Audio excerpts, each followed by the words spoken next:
Hallo julle, vandag praat ek oor die boek Openbaring. Ons gaan 'n klein bietjie kyk na die getal 666, wat dit beteken het, wat dit vandag beteken. Die getal 144.000, dieselfde prinsip, hoe interpreteer ons dit? Maar deur te begin, kom ons neem kennis dat die boek geskryf is deur Johannes aan 7 gemeentes in Klein-Asië, vandag se Turkye. En dit is apokaliptiese literatuur. Ons vind simbole, prente, visioene, nommers. En dit alles is om geestelike realiteite te openbaar.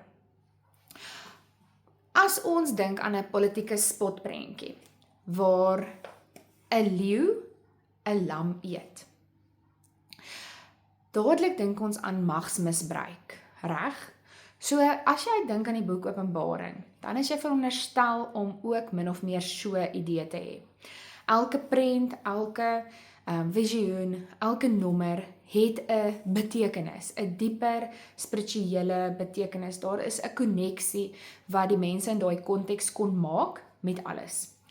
Soos byvoorbeeld, as daar gepraat word van die draak, dan het hulle dadelik geweet daar word gepraat oor die duiwel of Satan. Hulle het nie in hulle kop hierdie letterlike figuur van 'n draak gesien nie. Die lam was natuurlik, soos wat ons ook weet, as ons lees van die lam van God, enige plek waar ons lees van die lam, weet ons is besig om te praat van Jesus. Hy is die een wat vir ons gesterf het, die lam wat geoffer is.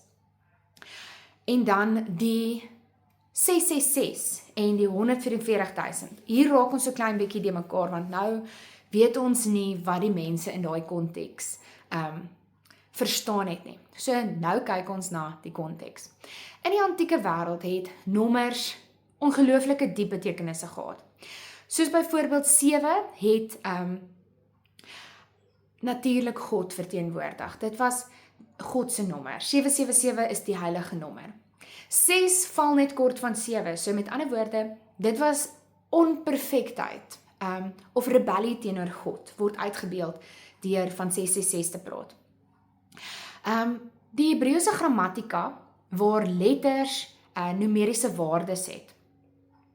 As jy daarna gaan kyk, jy kan dit self gaan ontleed, doen net klein bietjie navorsing, dan gaan jy daarop kom.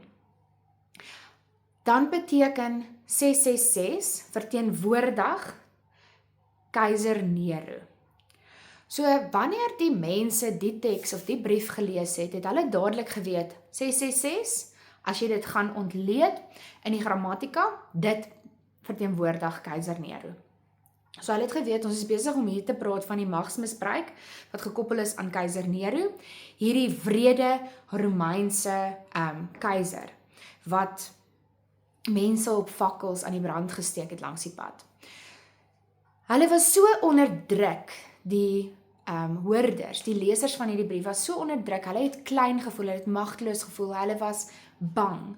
En Johannes se doel met die skryf van hierdie brief was om vir hulle te herinner, luister, ek weet, die draak, die duiwel beïnvloed, die keiser, maar daar is hoop. Hou net vas van, Jesus het reeds die oorwinning behaal.